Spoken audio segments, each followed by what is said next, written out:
Good morning everyone. हमारा 7th class का math का 7th चैप्टर चल रहा था। आज हम करेंगे पेज नंबर 163। हमने फिगर इट आउट कर लिया था। इसके आगे वो कह रहे हैं like the triangle inequality can you form a rule that describes the two angles for which A triangle is possible. जैसे इनइक्वालिटी हमने साइड्स की चेक की थी, क्या वैसे ही एंगल्स के लिए अगर दो एंगल्स दिए हों, क्या उनके लिए भी कोई ऐसी पॉसिबिलिटीज होती हैं? Can the sum of two angles be used for forming this rule? क्या उन दोनों का ऐड करना इस रूल में मतलब रूल को डिस्क्राइब करता है? आगे देखते हैं क्या कह रहा है वो। When the sum of two given angles is less than 180 degree, a triangle exists with these angles. जब दो एंगल्स का जो सम होता है वो 180 डिग्री से लेस होता है, कम होता है, ठीक है, तो तभी ट्रायंगल बन पाता है। सम इज ग्रेटर देन और equal to 180 degree, there is no triangle with these angles. अगर किसी दो एंगल्स का जो सम होता है वो 180 होता है या 180 डिग्री से ज़्यादा होता है तो ट्रायंगल एग्जिस्ट नहीं होता। जैसे हमने पहले सीखा था, लास्ट वीडियो में यही सीखा था ना, हमने ये सीखा था कि एक एंगल अगर ऐसे बना दिया, हमने ऐसे बनाया था, सपोज करो ये हमने बना दिया था 90 का, ठीक है, और ये बना दिया 110 का, तो इन दोनों का क्या होना चाहिए? सम होना चाहिए। ये क्या हो गया 200। इन दोनों का जो सम होता है वो क्या होना चाहिए? 180 से कम, तभी एग्जिस्ट हो पाएगा ट्रायंगल, अदरवाइज नहीं हो पाएगा। अब देखो आगे उसने क्या कहा है, take two angles 60 degree and 70 degree. अब who sum is less than 180 degree. उसने कहा है कि दो एंगल लो 60 और 70, ठीक है, ये हमने 60, ये 5 सेंटीमीटर उसने कहा है लाइन ले लो, हमने 5 सेंटीमीटर लाइन सेगमेंट ले ली। एक एंगल उसने कहा है कि 60 बना दो, तो हमने 60 बना दिया। दूसरा उसने कहा है कि 70 बना दो, ठीक है, हमने 70 डिग्री बना दिया। तो अब उसने कहा है कि क्या इनका जो सम है वो 180 से कम होगा, तो 60 प्लस 70 क्या हो गया 130, तो 130 इज लेस देन 180 डिग्री, ठीक है। नेक्स्ट है what could the measure of third angle be. Third angle क्या हो सकता है? जो थर्ड एंगल है उसका मेजरमेंट क्या हो सकता है? Does this measurement change if the base length is change to the some other value से 7 centimetre, construct and find out. अब उसने ये कहा है कि अगर हम यहाँ 5 सेंटीमीटर की जगह पे अगर हम साइड लेंथ ज़्यादा ले लेते हैं, ठीक है, अगर हम 5 की जगह 7 ले लेते हैं तो क्या एंगल चेंज होगा? एंगल चेंज होगा, हम करके देखते हैं। ये जो लाइन सेगमेंट 5 सेंटीमीटर थी, ठीक है, यहाँ हमने, मैं वैसे ही आइडिया से ले रही हूँ, आप मेजरमेंट करके ले लेना। तो हमने क्या किया 7 सेंटीमीटर ले लिया, ठीक है। अब यहाँ पॉइंट ए बी, तो हम क्या करेंगे, यहाँ एंगल 60 डिग्री का कंस्ट्रक्ट करेंगे और यहाँ 70 का, ठीक है। अब हम थर्ड एंगल मेज़र करें, प्रोटेक्टर से मेज़र करके देखो, ये एंगल और ये एंगल क्या रहेगा, इक्वल ही रहेगा, इनमें कोई फ़र्क नहीं पड़ेगा, कोई डिफरेंस नहीं आएगा। कब डिफरेंस नहीं आएगा? जब लाइन सेगमेंट चेंज हो जाए, ठीक है। जब बेस हमने चेंज कर दिया, कम कर दिया तो भी उतना ही रहेगा, ज़्यादा कर दिया तो भी एंगल चेंज नहीं होगा, ठीक है। अब आगे क्या कह रहा है वो, in general once the two angles are fixed. उसने कहा है कि अगर एक बार दो एंगल फिक्स है, does the third angle depend on the included side length. तो उसने कहा है जो थर्ड एंगल होगा क्या वो साइड लेंथ पर डिपेंड करेगा? ये तो हमने अभी किया है, try with different pairs of angles and length. उसने कहा है कि अलग अलग लेंथ बनाकर देखो, ठीक है। The measurements might show that the side length has no effect for a very small effect on the third angle. अब उसने ये कहा है कि जो वो ये दिखा रहा है कि साइड लेंथ से हमारे इस पे कुछ फर्क क्या पड़ रहा है, नो कोई फर्क नहीं पड़ रहा थर्ड एंगल पे. विद दिस ऑब्जर्वेशन, ऐसा ऑब्जर्व करने के बाद let us see if we can find the third angle. तो इसलिए ऐसा ऑब्जर्व करने के बाद हम ये सोच सकते हैं कि हम थर्ड एंगल कैसे ढूंढ सकते हैं without carrying out the construction and measurement. हम बिना मेजरमेंट किए और बिना ही कंस्ट्रक्ट किए, ठीक है, थर्ड एंगल जैसे हमने ये किया, तो अब हम इसको ऐसा नहीं है कि इसको मेज़र करके इतनी डिग्री का ही बना रहे हैं, हम इसको ऐसे ही बना सकते हैं. इसको मेज़र करें तो कितना होगा, बिना मेज़र किए हम निकालें, बताएं कि कितने डिग्री होगा ये. अब देखो उसे क्या कहा आगे, try experiment with different angles to see if there is a relation between any two angles and the third angle one. To find the relation, what data will you keep track of your, how you will organize the data you connect. तो आपने क्या data इकट्ठा किया. Next है, consider a triangle A B C with angle B is equal to 50 and angle C is equal to 70. Let us see how we can find angle A without construction. तो ये ए वाला हमें ढूंढना है कि ये कितना होगा. अब आगे उसने क्या कहा है, देखो ये एक ट्रायंगल बना हुआ है,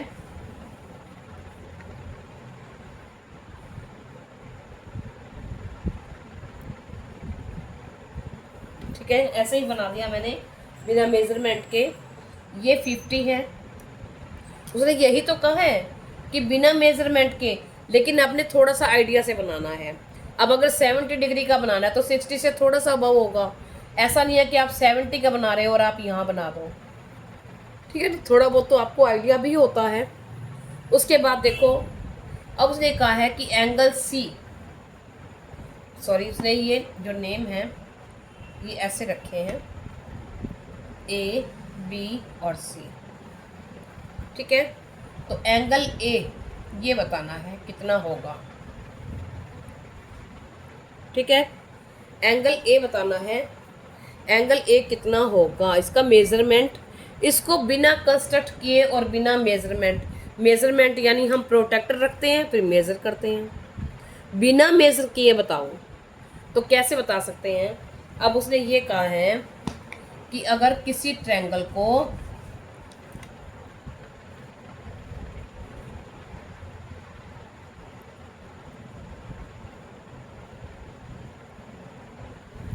देखो, अगर जो हमने पहले जब किया था पहले की वीडियो में, ये कोई भी अगर ये जो अगर हम यहाँ से एक लाइन ले लें, ठीक है, यहाँ से हमने जो लाइन ली ये क्या होगी, ये और ये लाइन क्या होगी, पैरेलल, ठीक है, पैरेलल लाइंस होंगी. और ये जो लाइन है ए बी ये क्या कर रही है, इन टू पैरेलल लाइंस को इंटरसेक्ट कर रही है.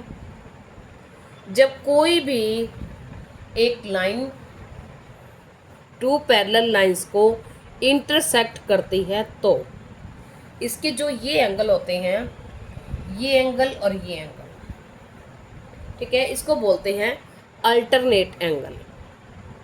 ये एंगल इक्वल होते हैं. अब ये और ये इक्वल होगा और ये इक्वल होगा, ठीक है. अब हमें ये निकालना है. तो वैसे तो हम सीधा भी और भी कर सकते हैं, जैसे जैसे हम सीखेंगे ना तो हम आगे आगे और भी सीखेंगे. तो देखो जैसे ये है, तो अगर हम इसका ऐसे नाम दे दें x, उसने y, तो उसने ये कहा है कि ये x a b किसके इक्वल होगा, b के. तो मैं ये लाइन थोड़ी छोटी करती हूँ.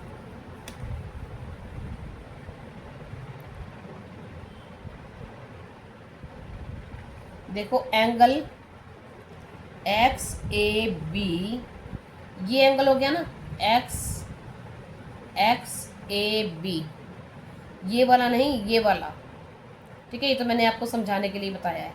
ये वाला एंगल ये किसके इक्वल होगा, इसके। तो ये एंगल कौन सा है, ए बी सी। जहाँ एंगल हो वो पॉइंट बीच में सेंटर में लेते हैं, ठीक है। तो क्या हो गया, is equal to a angle A B C. तो angle A B C is equal to 50। तो एंगल ये वाला कितना हो जाएगा, जब इक्वल है तो देयरफॉर, सॉरी ऐसे आएगा, ऐसे आएगा, therefore angle X A B is equal to 50 हो गया। तो इसका मेजरमेंट कितना हो गया, 50। अब यहाँ है हमने हमारा ये वाई ए सी, ये किसके इक्वल होगा, 70 होगा। तो angle A C B is equal to angle Y A सी,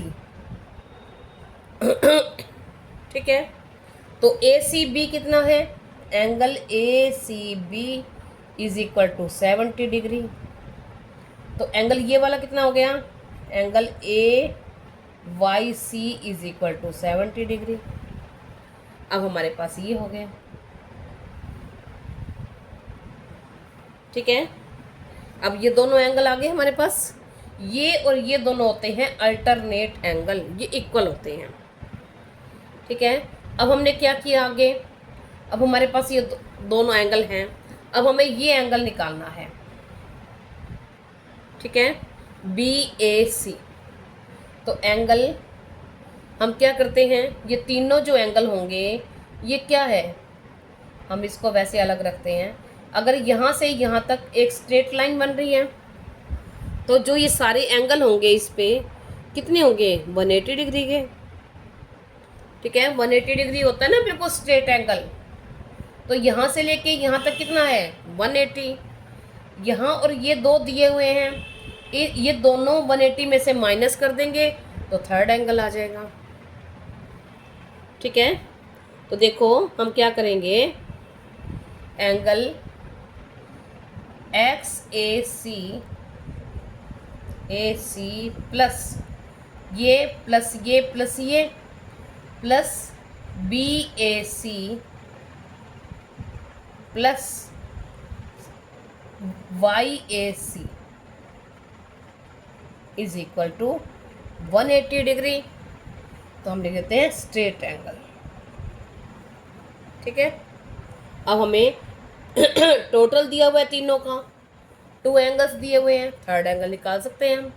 तो एंगल ये क्या है, ये वाला है 50 plus angle B A C, यहाँ एंगल लिखना है, प्लस ये कितना है 70 इज इक्वल टू 180, ठीक है। अब हम क्या करेंगे, एक 50 है एक 70 है और तीनों का टोटल है 180। तो हम इसको यहीं रख देंगे, इन दोनों को ऐड करके इसमें से माइनस कर देंगे। Angle B A C is equal to 180 minus 50 minus 70। तो 50 और 70 कितना होगा, 120।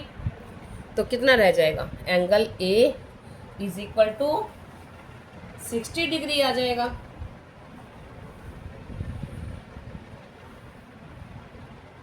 हो गया, यही हमसे पूछा हुआ था। अब हमने क्या किया, मेजर नहीं किया इसको प्रोट्रैक्टर से, ठीक है ना।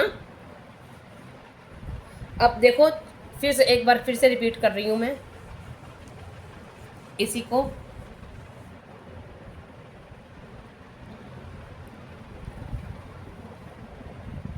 देखो अगर ये लाइन उसने ये कहा है कि ये लाइन ले ले अगर हम, ठीक है, एंगल हमें ए बताना है तो हम यहाँ सीधी लाइन ले लेंगे।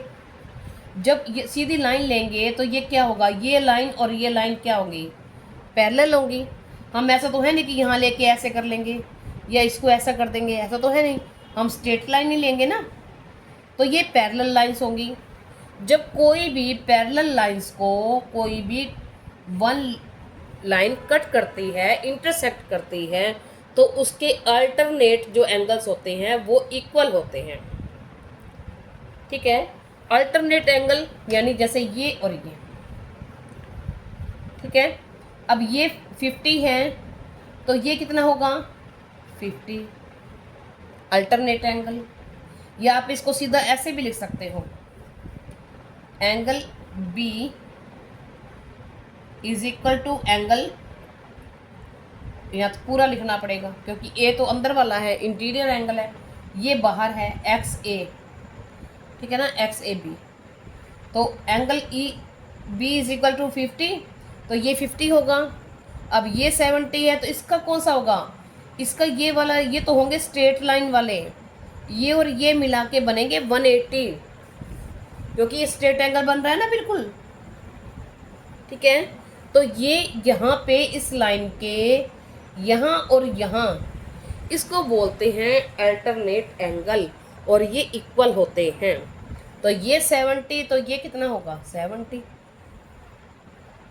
ठीक है, अब ये यहाँ से लेके यहाँ तक ये एंगल कितना होगा 180। अब तीनों एंगल होंगे, ये पार्ट, ये 1, ये 2 और ये 3, तीनों पार्ट को ऐड करें तो बनेगा 180। 180 तीनों का है और 2 है 50 प्लस 70 यानी 120। अब 2 जो एंगल्स हैं उनका सम है 120, तो थर्ड एंगल कैसे निकल आएगा 180 माइनस 120 60। ठीक है, हो गया। अब नेक्स्ट देखते हैं। अब देखिए नेक्स्ट है, नेक्स्ट दिया हुआ है पेज नंबर 165 पे, फिगर इट आउट। अब वो क्या कह रहे हैं इसमें, find the third angle of a triangle using a parallel line when two of the angles are, 2 angles दिए हुए हैं और थर्ड एंगल हमें फाइंड करना है और पैरेलल लाइन यूज़ करके।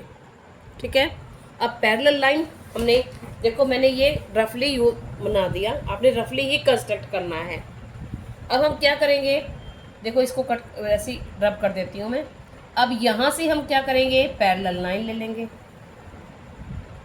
अब पैरेलल लाइन ले ली, इसका आप कुछ भी नाम दे दो, मैंने MN दे दिया।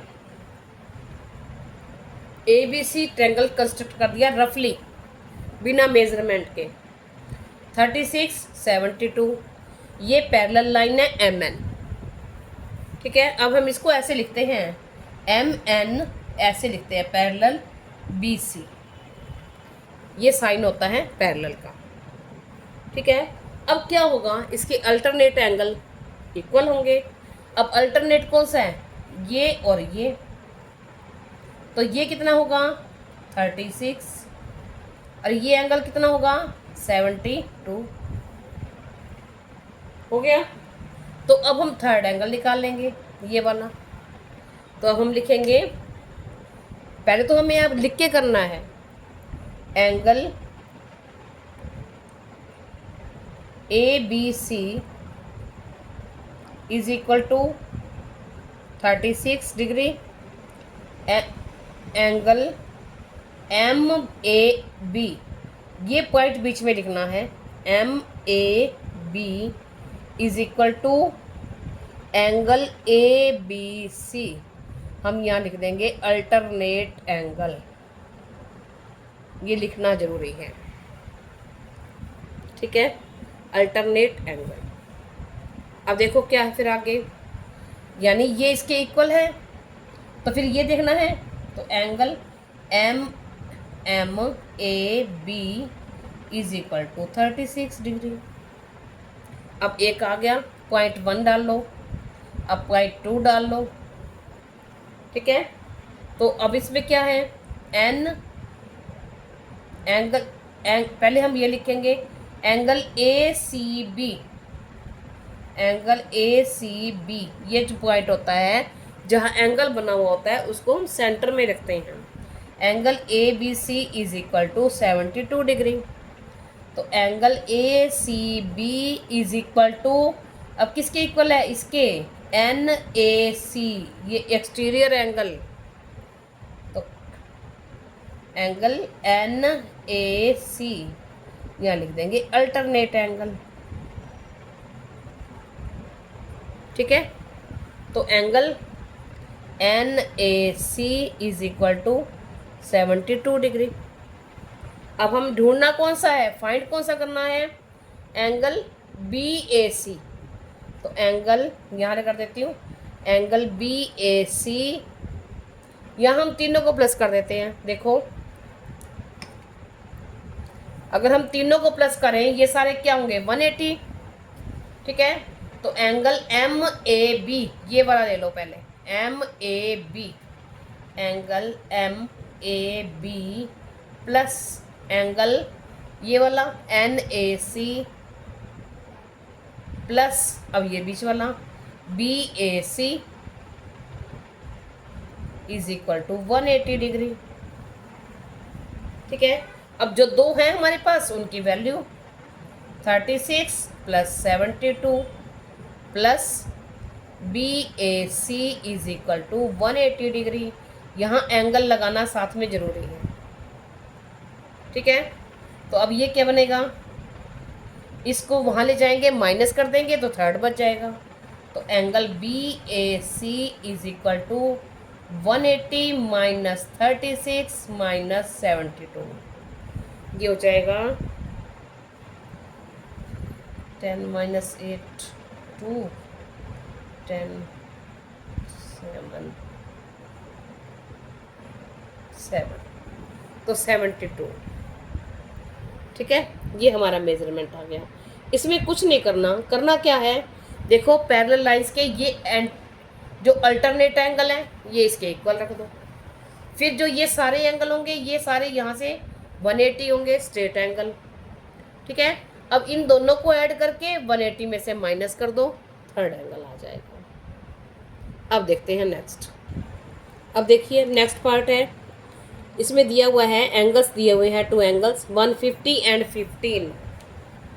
ठीक है, तो मैंने 150 ऐसे ड्रॉ कर दिया क्योंकि ये इस साइड जाएगा लेफ्ट साइड, और 50 डिग्री ये ऐसे जाएगा, ये यहाँ मैच कर रहे हैं, दूर जाके मैच करेंगे।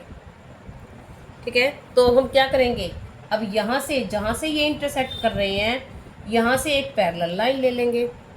अब कोई भी नाम दे दो, जैसे मैंने यहाँ दे दिया पी क्यू आर, अब यहाँ लाइन का नाम दे दो एम एन। ठीक है, अब क्या लिखेंगे हम सबसे पहले, पी एन पैरेलल है क्यू आर। ठीक है, अब क्या होगा, ये वाला एंगल, अल्टरनेट एंगल कौन से होंगे, ये वाला, ये और ये, और ये और ये, तो यानी ये कितना होगा 150, तो ये कितना हो जाएगा 150। ये 15 एक ही लाइन के होते थे दोनों साइड, तो ये हो जाएगा 15, ओनली 15। ठीक है, यहाँ लिखा नहीं जा रहा इसलिए मैंने यहाँ लिख दिया। तो देखो अब हम थर्ड एंगल निकाल लेंगे।